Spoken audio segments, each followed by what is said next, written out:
चंपा, मैं तुमसे मिलने कल फिर आऊंगा। नरेश अपने कपड़े समेटते हुए बोला।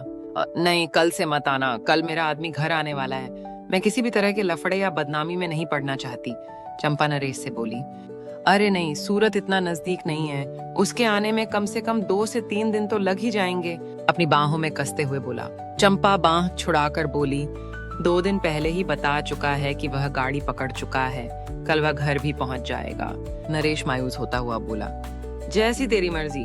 दिन में एक बार तुझे देखने जरूर आ जाया करूंगा। ठीक है, आ जाना। चंपा हंसकर उससे बोली। नरेश पीछे के दरवाजे से बाहर भागे हो गया। अपने घर जाते समय नरेश चंपा के बारे में वह सब सोचने लगा जो चंपा ने उसे बताया था।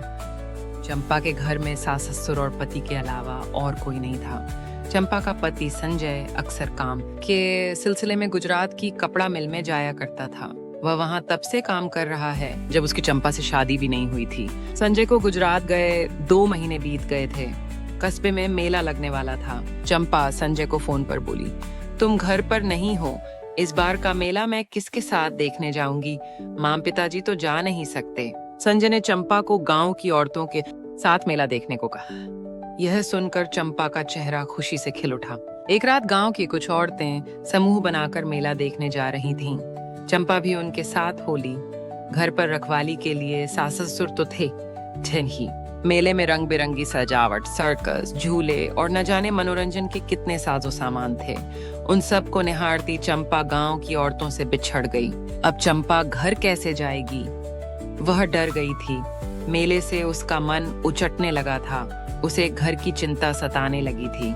उसने उन औरतों की बहुत खोजबीन की पर उनका पता नहीं चल पाया। रात गहराती जा रही थी। लोग धीरे धीरे अपने घरों को जाने लगे थे। चंपा भी डरते डरते घर की ओर जाने वाले रास्ते पर चलती चल दी। चंपा की शादी को अभी 2 साल हुए थे। अभी तक उसे कोई बच्चा भी नहीं हुआ था। तीखे नाक नक्श, होंठ लाल रस भरे, गठीला बदन रस की गगरी की तरह उभर, सब मिलाकर वह खिला चांद लगती थी।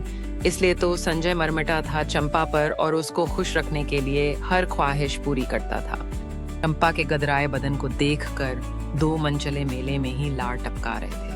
अकेले ही घर की ओर जाते देख वे भी अंधेरे का फायदा उठाना चाहते थे। चंपा भी उनकी मंशा भांप गई थी। घर की ओर जाने वाली पगडंडी पर वह तेज कदमों से चली जा रही थी। वे पीछा तो नहीं कर रहे, इसलिए पीछे मुड़कर देख भी लेती। मंचले भी तेज कदमों से चंपा की ओर बढ़ रहे थे। वह बदहवास सी तेजी से चली जा रही थी कि अचानक ठोकर खाकर गिर पड़ी।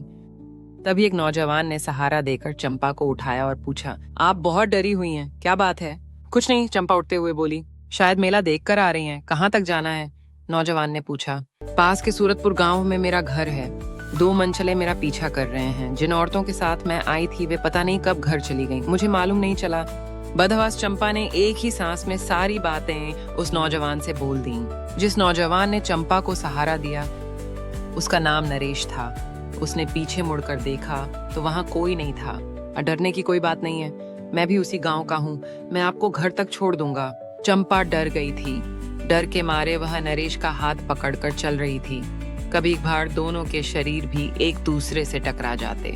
कुछ देर बाद नरेश ने चंपा को उसके घर पहुंचा दिया। चंपा ने शुक्रिया कहा और अगले दिन नरेश से घर आने को बोली।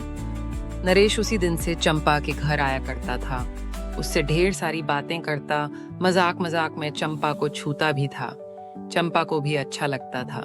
एक दिन नरेश चंपा के गाल चूमते हुए बोला, आप बहुत सुंदर हैं, मेरा बस चले तो। चंपा मुस्कुराकर पीछे हट गई। इसके बाद नरेश ने चंपा को बाहों में जकड़कर एक बार और गालों को चूम लिया। चंपा कसमसाते हुए बोली, ये भी अच्छा नहीं है, क्या कर रहे हो? संजय अक्सर घर से बाहर ही रहता था, इसलिए चंपा की जवानी भी प्यासी मछली की तरह तड़पती रहती। छुड़ाने की नाकाम कोशिश कर नरेश के आगे वह समर्पित हो गई और वे दोनों एक हो गए। दोनों ने जमकर गदराई जवानी का मजा उठाया। चंपा खुश थी। उस दिन के बाद से ही यह सिलसिला चल पड़ा। दोनों एक दूसरे के साथ मिलकर बहुत खुश होते। एक दिन नरेश ने चंपा से पूछा, तुम सारी जिंदगी मुझसे इसी तरह प्यार करती रहोगी ना? नहीं, चंपा बोली। क्यों? लेकिन मैं तो तुमसे बहुत प्यार करता हूँ। ये प्यार नहीं, हवस है नरेश। आजमा कर देख लो, नरेश बोला। नरेश, तुम अपने एहसानों का बदला चुकता कर रहे हो। जिस दिन मुझे विलयन तुम्हारा एहसान पूरा हो चुका है, मैं तुमसे अलग हो जाऊंगी और तुम भी अपनी अलग ही दुनिया बसा लेना। चंपा उसे समझाते हुए बोली। आज नरेश को चंपा की कही हुई हर बात जहन में ताज़ा होने लगी थी कि कल संजय के घर पहुंचते ही उस एहसान का कर्ज चुकता होने वाला है।